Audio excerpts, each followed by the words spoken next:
runners are already gathered outside a gas station in Philadelphia. I was running like I do every morning. It was pretty early, about 5 a.m., and I live in what most people call an up-and-coming area of Philadelphia. Up until 2 years ago, Mahlum ran alone every morning. When I was running, there was these group of guys outside in the morning just hanging out, and so I'm from North Dakota, and what I do when I see people when I run is I say good morning, and I smile and wave at them, and first looked at me like I was a little bit crazy, but after I kept doing it a few days, they got comfortable with my presence. Anne says that running has been a big part of her life ever since she was 16, when her father's drug abuse broke her family apart. She says running was an important spiritual support then and still is more than 10 years later. Running, I felt, really saved my life. It taught me a lot about discipline and respect, and I felt like I was the person that I wanted to be when I was running. There was just something about the primitive motion of it that made me feel alive and made me feel excited and that things were going to be okay. So when I saw these guys, I thought this is my second chance to help some people who remind me of my dad. Anne got approval from a local homeless shelter to start a running club, which began with 9 people.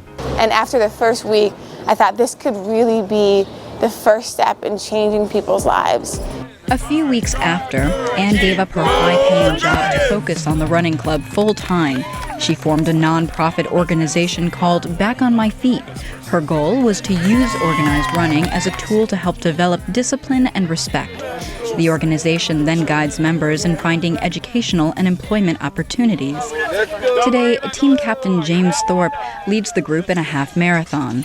Everybody wants to be loved and be a part of a community, and this creates a running community. All of us know that as soon as you show up at a run, everybody's a runner. It takes some resolve to join the club. 3 days a week, runners meet before sunrise. They cannot use alcohol or drugs and must participate in employment counseling. James Singletary is one of the 9 original members. It was times that I thought I wanted to give up, but no. I knew I came here for a reason. I wanted to complete something in life. Well, when I first started, I couldn't run 2 blocks. Yes, it was hard. And now you're going to run 10 miles. Now I'm ready to run 10 miles. So it was a gradual progress. This is Morris's first half marathon. His son, a soldier in the Army, came out to support him. He's dedicated and he started something and he's finishing it. So I'm very proud of him. He definitely motivates us to come out and support. So I'm going to run the 10 miles with him as well. There are 16 homeless runners participating in the race today.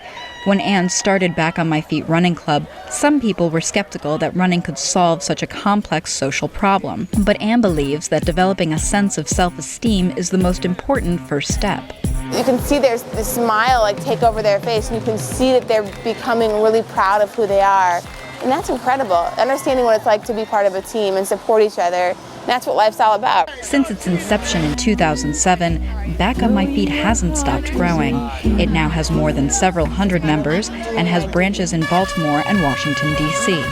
I found my purpose, I found my mission, and it's extraordinary. It feels really, really good.